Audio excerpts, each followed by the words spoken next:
Assalamu alaikum everyone. I hope you're all good. Students, last time when we met,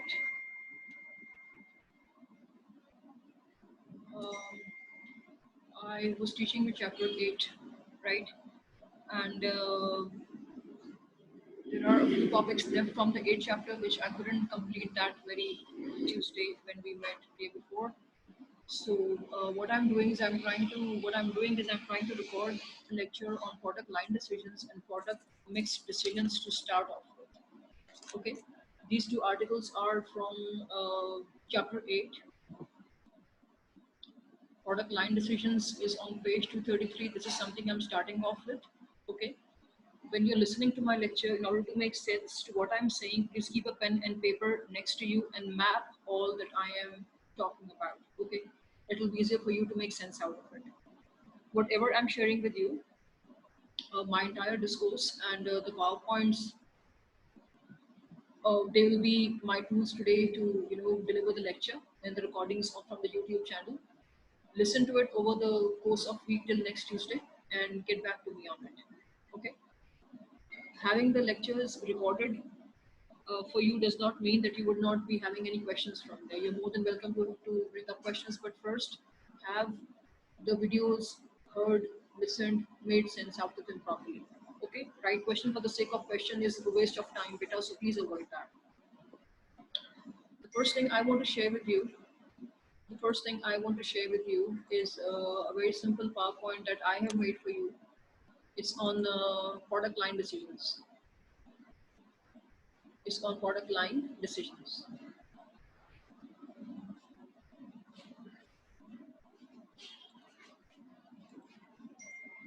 Okay. Um, what we have studied so far is we've studied that there are types of consumer products. There are convenience products, there are specialty products, there are shopping products, and there are unsought products. We've also learned that marketers take a number of decisions when they're thinking about how to sell products individually, and the decisions range from product attributes to branding to labeling and giving them logos, to packaging, and eventually giving after sales services for products. This is something which we have discussed in the last class. Okay. So building on my previous thought, I'm moving forward today and we're talking about product line decisions today. Okay, right. Students, write a few terms on a piece of paper, please. Write a few terms on a piece of paper. My decision today would revolve around these terms. Okay. When we're discussing product line decisions, the first thing we need to be clear about is product category. The first thing we need to be clear about is product category. After that, write down product lines. The first thing we need to talk about is product category. Then take down product lines.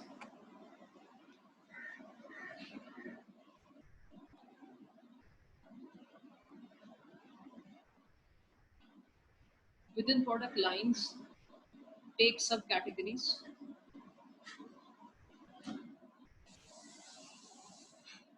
Take product line length. Product line length.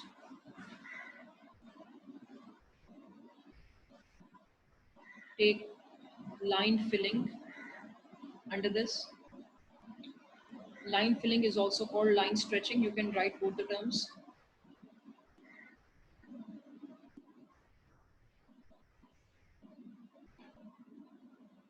So you started off writing product category. This was product category was one. Number two was product lines.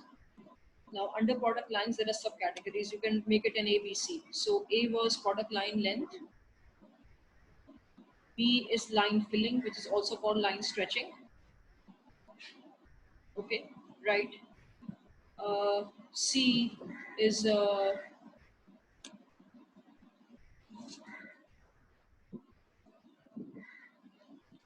C is upward stretch, downward stretch, and a cross stretch. Right. Okay. So let us discuss this part of the content first. We have product categories on the top. We have product lines, and within lines we have an A, B, C. A is product line length, product line length. B is line filling or line stretching. It's the same thing. C is upward stretch, comma, downward stretch, comma, cross stretch. This is all C. C has three things to it. Okay. So I'll start with product category first. I'll first start with product category. Okay, students, here I'm showing you a product mix. This entire picture is that of a product mix. It says so on the top. Okay. A product mix is also called a product portfolio. Noted down with you. Noted down with you. A product mix is also called a product portfolio.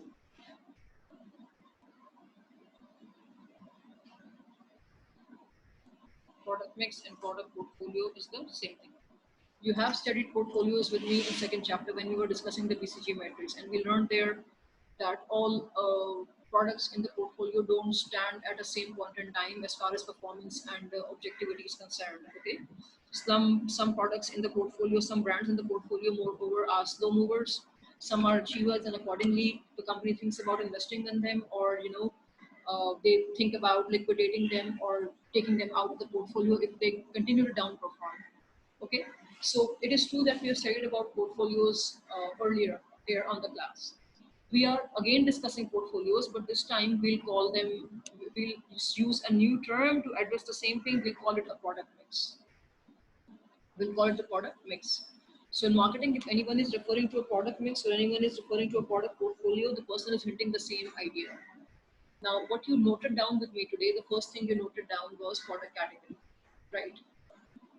Okay, see, students, Unilevers as a company, Unilevers as a company, it is the same company that is making Lux, the company that is making Brooklyn Supreme, the company that sells Tide or Lipton, right? Or Sunsilk, or Surf Excel, or Walls, or Ponds, Fair and Lovely, correct? It's a company with so many products to it. It has many products, right? So here I have a complete picture. These are all the products, and there are many more products. I could not accommodate them in one picture, but the idea is to make sense of the terms which I want to teach you today. So for that sake, this figure is sufficient. Okay, the product mix first of all comprises of product categories. Product categories. The product mix is basically a company's product portfolio, right? The first thing you noted down with you was product category. So product category is the different types of goods that are part of the product mix. This entire thing is the product mix. Okay, the mix has different categories to it. There are items which are food in nature. See, we have tea, we have coffee, we have food, and we have ice cream. Collectively, what is this category? The umbrella category is food. So this is called one product category. Then the product mix comprises of certain products which are kitchen and floor care of nature. We have Domex, we have Vim. There are products which are fabric care in nature. There's Rin, there's Wheel, there's Sunlight, there's Surf Excel. All of them come under fabric care, and collectively these two come in home care. These two are not food category. We'll separate them, we'll give it a separate label. It's a different category, we'll call it home care. Okay, so try to understand that food is one category Unilever is selling, and under food it is selling some products which are tea in nature. We have Lipton, we have Red Label. Okay, there's some brand Three Roses, there's some brand Taza. All of them serve a similar purpose. All of them serve a similar purpose. They are all tea by nature. Then the company is selling some food products. Kisan, Ganor. These are food brands, and there are other brands too. Okay. Under ice cream, the company is selling Walls. Okay, right? So collectively, all of these four lines, 1, 2, 3, 4, an umbrella term could be used to categorize them. We can sum them up saying that this is all food in nature. And these two lines, fabric care, kitchen and floor care together, are they food? No, they are certainly not food. We cannot take these two lines and put them here in this category. A separate category could be made. We could call it home care. Home care. Dishwashing, we use Vim for kitchen and floor care.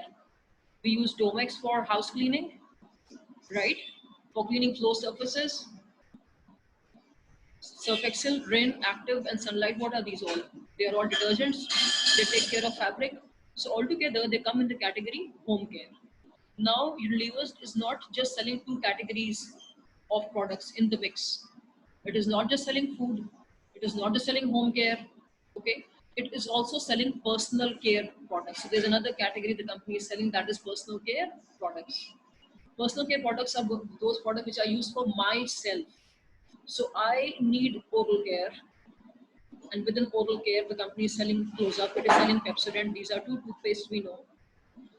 My oral care also includes deodorants. So it is selling deodorants by the name Axe. It is selling deodorants by the name Rexona. We are aware of these two brands. Okay. My personal care of a consumer may also include hair care. So we have some brands here. We have Sunsilk, we have Clinic, we have Clear. Yeah. Personal care also includes skincare. So we see brands like Fair and Lovely, we see Pond's, we see Vaseline, and there's another one. Then there's another line within personal care. This is personal wash. We have Lux, we have Lifebuoy, we have Little, and we have another brand, right? So if we sum up line 1, 2, 3, 4, and 5, we would not give it an umbrella term food. Is it food? Can we pick these lines and shift here? Certainly not. Okay, these 5 lines are personal care. These 5 lines are personal care. These 2 lines combine and make home care. These 4 lines combine and make food. Now see, what we've learned so far is that right now at this moment the company's product mix comprises of 3 categories. We have personal care, we have home care, and we have food. So where you have written down category, product category, write down the 3 examples here. On the very top you can write product mix width of Unilever's. You can write product mix width of Unilever's. As we are discussing this, so Unilever's P&G would have its own product mix. Colgate Palmolive would have its own product mix. Okay, right? Fuji Fertilizers would have their own, Angro would have its own, Shell would have its own, PSO would have its own. So every company has its own mix. This is collectively a mix comprising of FMCG products. We don't see any automobiles, we don't see any apparel, we don't see any industrial goods. Okay, these are all convenience goods. These are all convenience goods. So the product mix width, the width itself comprises of the categories. The width itself, width is the breadth of it. So the width of it comprises of categories, and right now there are 3 categories: personal care, home care, and food. Now imagine if you are the product mix manager, or if you are the product portfolio manager for Unilever's, and you intend to come up with another category. So that category would be lined up here. You'll line up another category here, and accordingly the width would increase. Right now the width includes the 3 categories: personal care, home care, and food. The moment a portfolio manager thinks about adding more categories, obviously the width tend to quadruples. You're adding 4 more categories. You're adding 4 more categories. Obviously, the width would tend to increase. But remember, as and when you are adding width, you're also adding more work to your load. You'll be needing more people, more resources, more raw material, more concentration, more time, more money, more resources, more of everything. Okay? So, what is sensible and what is suggested is that do not add categories to your width just for the sake of adding them. There has to be a logical rationale. Do not push too much on your plate. Okay? It is often said, do not put too much on your plate. As and when you add categories, obviously your customer base also increases, but then again consumer expectations also increase. आप एक ऐसी product category को add कर रहे हैं, तो आप जब एक नई प्रोडक्ट कैटेगरी लेके आते हैं तो ऑब्वियसली आपको उसके लिए मैन पावर भी चाहिए, आपको उस फैक्ट्री बनानी भी है, प्रोड्यूस भी होगी, रॉ मटेरियल भी चाहिए, पैसा भी चाहिए. But if you don't have the time and concentration to take care of it, it is suggested not to add to the width, to not come up with a new category. ठीक है, सही है. तो उस वक्त अभी हम क्या देख रहे हैं कि the product mix which we have, it has 3 categories to it. We have category food, we have a category home care, and we have a category personal. ये तो हो गई product category. ठीक है. अगली चीज जो आपने अपने पास लिखी है वो आपने लिखी है प्रोडक्ट लाइंस. अगली चीज जो आपने लिखी है अपने पास वो लिखी है प्रोडक्ट लाइंस. स्टूडेंट्स, ये प्रोडक्ट लाइंस हैं आपके पास, ये प्रोडक्ट लाइंस है. हर कैटेगरी के नीचे आपके पास प्रोडक्ट लाइंस हैं. टी एक प्रोडक्ट लाइन है, कॉफी एक प्रोडक्ट लाइन है, फूड एक प्रोडक्ट लाइन है, आइसक्रीम एक प्रोडक्ट लाइन है। यानी कि जो कैटेगरी फूड है has 4 product lines to it. There's a product line tea, a product line of coffee, a product line of food and a product line of ice cream. अच्छा, इस food से और इस फूड से आप परेशान मत होइएगा, ये फूड इन जनरल है।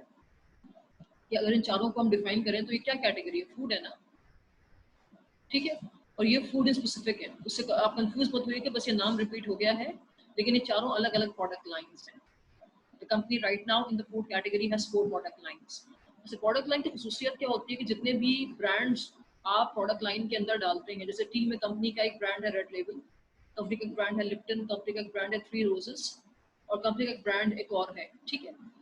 अच्छा, जितने भी ब्रांड्स एक प्रोडक्ट लाइन के अंदर होंगे ये एक सिमिलर पर्पस सर्व करते हैं, जेन में रखिएगा।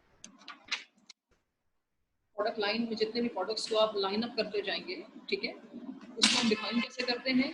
दे सर्व द सेम पर्पस।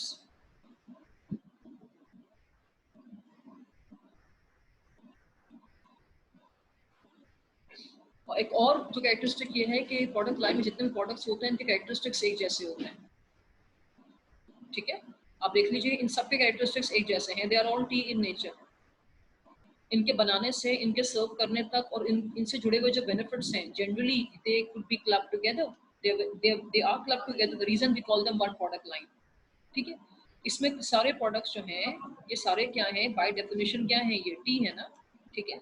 तो प्रोडक्ट लाइन को हम डिफाइन कैसे करते हैं? Product line is basically a group of products which are related to each other, closely related, okay, ठीक है, and they function in a similar manner, ठीक है। They are sold to the same customer groups and they are marketed to the same type of outlets. Tea जो है हमें एक जैसे store से मिलती है, ठीक है। चाय का कंज्यूमर एक जैसा है और ये एक गिवन प्राइस रेंज में बिकता है। ऐसा नहीं होता कि एक तरफ चाय आपको 300 रुपए की मिल रही है और एक तरफ चाय आपको 3 लाख की मिल रही हो, नहीं। चाय के प्रोडक्ट्स की एक रेंज है मार्केट में, ठीक है। आपको चाय का पैक 100 रुपए से लेके 500 रुपए के दरमियान मिल जाता है। Just give me a second please.